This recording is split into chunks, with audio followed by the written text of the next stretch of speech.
দেখুন বন্ধুরা, আমি মাশরুমগুলো কিন্তু সব প্লেটের মধ্যে সাজিয়ে নিয়েছি। আর কতগুলো মাশরুম হয়েছে দেখুন। আমাদের এলভেস্টারের চালেতেই মানে এত সুন্দরভাবে যে মাশরুম হবে আমরা কোনোদিন ভাবতেই। নমস্কার বন্ধুরা, সুধা ভিলেজ ব্লগে আপনাদের সবাইকে স্বাগত। আবার একটা নতুন ব্লগ নিয়ে চলে এলাম। আপনারা আমার সঙ্গে থাকুন আর শুরু থেকে শেষ পর্যন্ত ব্লগটা দেখতে থাকুন।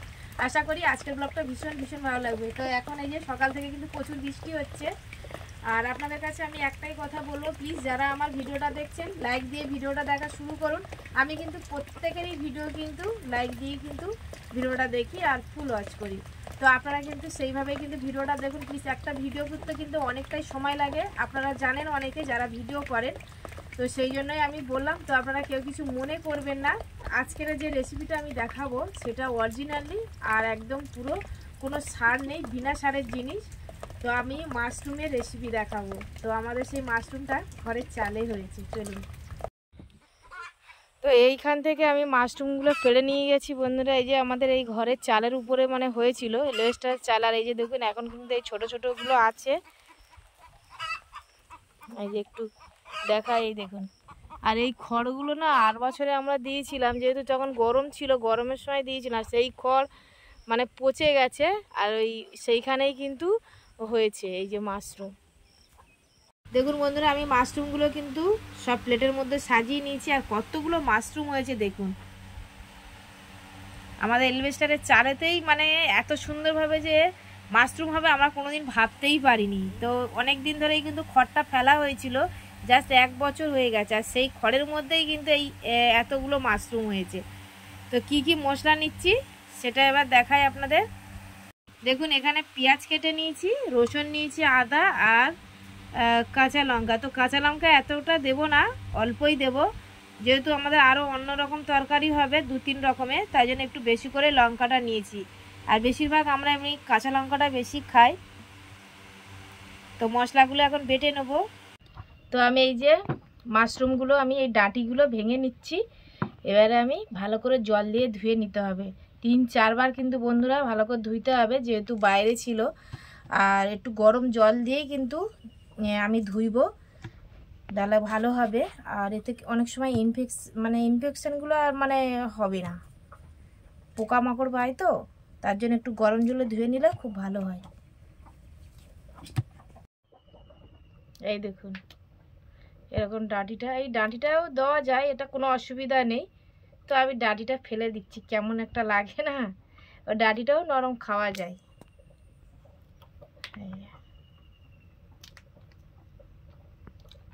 এবার ভালো করে একদম কষলে ধুতে হবে জলে। তো আমি কিন্তু 3-4 বার কিন্তু এমনি জলে কিন্তু ধুয়েছি। এবারে গরম জল দিয়ে দেবো। এই যে পুরো গরম জল দিয়ে ধুইব ভালো করে, ভালোই গরম আছে জলটা। এই যে এই উপরে না দেখবেন যে খড়ের যে মানে অংশগুলো কালো কালো, ওগুলো কিন্তু থাকে, এরকম ভালো করে কিন্তু পরিষ্কার করে নিতে হবে। এই দেখুন, মানে এটা তো খড়েরই জিনিস না। এবার এই যে আমি হাত দিয়ে এইভাবে কিন্তু নিগড়ে নেব, মানে এই যে জলটা একদম নিগড়ে নেব। এই দেখুন জলটা থাকবে না।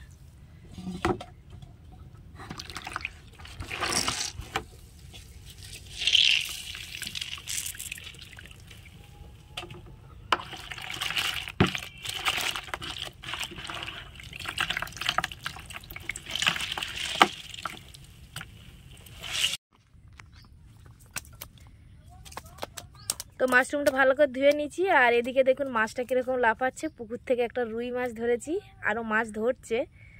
তো ওই মাছটা একটু দেখালাম আপনাদের। আর মাছের তরকারিও হবে। তো বন্ধুরা আমি এখানে কড়াই কিন্তু তেল বসিয়ে দিয়েছি। আর চিচিঙ্গে ভেজেছিলাম, তো চিচিঙ্গে ভাজা একটু তেল বেশি ছিল আর একটু তেল আমি দিয়েছি। তো সেই কড়াইতে আমি কিন্তু মাশরুমটা ভাজবো। আর এখন পেঁয়াজ দিয়ে দেবো।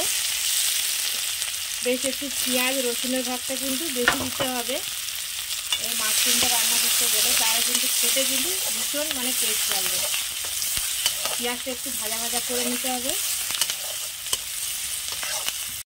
তো পেঁয়াজটা ভাজা হয়ে গেছে, একটু রসুন দিয়ে দিলাম আর একটু আদা দিয়ে দেবো আর লঙ্কা বাটা দিয়ে দেবো। তো আপনারা চাইলে লঙ্কা ভেঙে দিতে পারেন, মানে কাঁচা লঙ্কা। আমি এই বেটে নিয়েছিলাম, তাই সব একসঙ্গে দিয়ে দিলাম, দিয়ে ভালো করে একটু কষিয়ে নেবো, তারপরে মাশরুমটা দেবো। তো ভালো করে কিন্তু আমি কষিয়ে নিয়েছি, এবারে মাশরুমটা দিয়ে দেবো।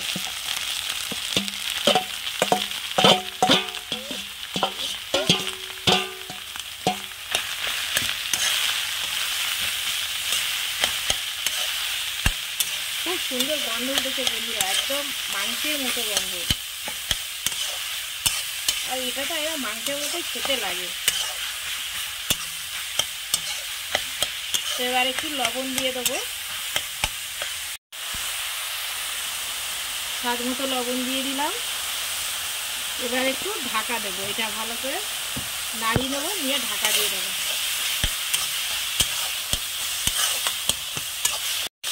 তো আমি ঢাকা দিয়েছিলাম, ঢাকনাটা খুলে দিয়েছি, আর একটু জল জল উঠেছিল, তো জলটা কিন্তু অনেকটা কিন্তু বসে গেছে। এবার আমি একটু হলুদ গুঁড়ো দিয়ে দেবো আর একটু লঙ্কার গুঁড়ো দেবো, জাস্ট কালার হওয়ার জন্য। এমনিতে কাঁচা লঙ্কা বাটা আমি দিয়েছি, তো বেশি ঝাল দেওয়া যাবে না, তাহলে ঝাল হয়ে যাবে।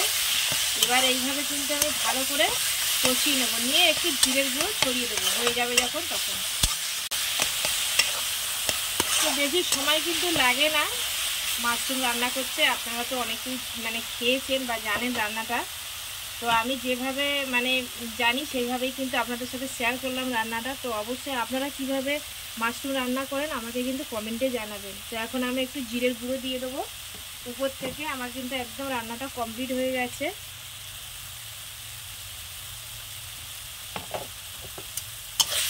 আর এটা কিন্তু একদম গরম গরম ভাতের সঙ্গে কিন্তু ভীষণ ভালো লাগবে খেতে। এই দেখুন, এবার নামিয়ে নেব। তো খাওয়ার পর এই যে দেখছি প্রচণ্ড বৃষ্টি হচ্ছিল, অনেকটা কিন্তু হালকা হয়ে গেছে বৃষ্টি। আর এখন মানে এত বৃষ্টি হচ্ছে কি বলবো, মানে একটু রাস্তা শুকনো হলেই তার কিছুক্ষণ পরে আবার বৃষ্টি। তো বৃষ্টি হচ্ছে, আর বৃষ্টি হওয়ার আগেই আমি কিন্তু একটা পাখি ধরেছি। তো বন্ধুরা আপনাদেরকে আমি সেটা দেখাবো, সেটা শালিক পাখি ধরেছি। তো আমি গরু মারতে যাচ্ছিলাম মাঠে, আর সেই সময় কিন্তু আমি পাখিটা ধরেছি। আর এই দেখুন বৃষ্টিতে কি অবস্থা, দেখুন উনুন টুনানগুলো এই যে কাগজ দিয়ে ঢাকা দিয়ে রেখেছি যাতে উনুনটা ভেঙে না যায়। তো পাখিটাকে দেখাই চলুন তাহলে। তো এই যে দেখুন পাখিটা, আরও খুব ভয় পাচ্ছে। এই যে দড়িও বেঁধে দিয়েছি আমি যাতে না উড়ে পালিয়ে যেতে পারে। তো একটা খাঁচা আমি কিনে নিয়ে আসবো, ওই পিঞ্জারা ওকে রেখে দেবো। তো ওকে আমি একটু চাল দিয়েছিলাম খেতে, তো খুব কামড়াচ্ছিল আমাকে। এই যে দেখছেন তো কিরকম উঠছে ভয়ে, এই যে দেখুন কোথায় উড়ে চলে গেল। আরে দিকাই, তুই এখন আমার বাড়িতে থাকবি, তোকে মারবো না, তুই আমার কাছে খুব যত্নে থাকবি, বুঝলি। দেখছেন তো ভয়ে কিরকম মানে হাঁপিয়ে গেছে, যে কাত হয়ে গেছে, খুব উঠছে, মানে আমাকে দেখে এত ভয় পাচ্ছে। আমি ওকে বলছি আরে আমার কাছে এসছিস, তোকে আমি খুব ভালোভাবেই রাখবো, তোকে কোনো কষ্ট দেবো না, তুই কেন এরকম ভয় পাচ্ছিস। তো বন্ধুরা কেমন লাগলো অবশ্যই কমেন্টে জানাবেন আমার এই শালিক পাখি। আর এই পাখি কিন্তু পুরো একদম মানুষের মতো কিন্তু কথা বলে, যারা পাখি পোষেন তারা কিন্তু অবশ্যই জানে। আর আমার তো ভীষণ ভালো লাগে। আর আমার বাবাদের একটা টিয়া পাখি ছিল, তো টিয়া পাখিটা ওরকম পুরো মানে মানুষের মতো কথা বলতো, আর আমার থেকে কিন্তু পাখিটা বড় ছিল। তো আমার ভালোভাবে খুব মনে পড়ে পাখিটার কথা, খুব মানে কষ্ট হয় ওর কথা মনে পড়লে। মানে ওকে বিড়ালে মানে ধরে খেয়ে নিয়েছিল। তো আর ব্লগটা বেশি বড় করছি না, আজকের ব্লগটা এখানে শেষ করছি। যদি ব্লগটি ভালো লাগে সাবস্ক্রাইব, লাইক, কমেন্ট, শেয়ার করবেন, আর আমার পাশে থেকে আমাকে সাপোর্ট করবেন। যারা আমার ফেসবুক পেজে ভিডিওটা দেখছেন পেজটিকে ফলো করবেন। সবাই ভালো থাকবেন, টাটা।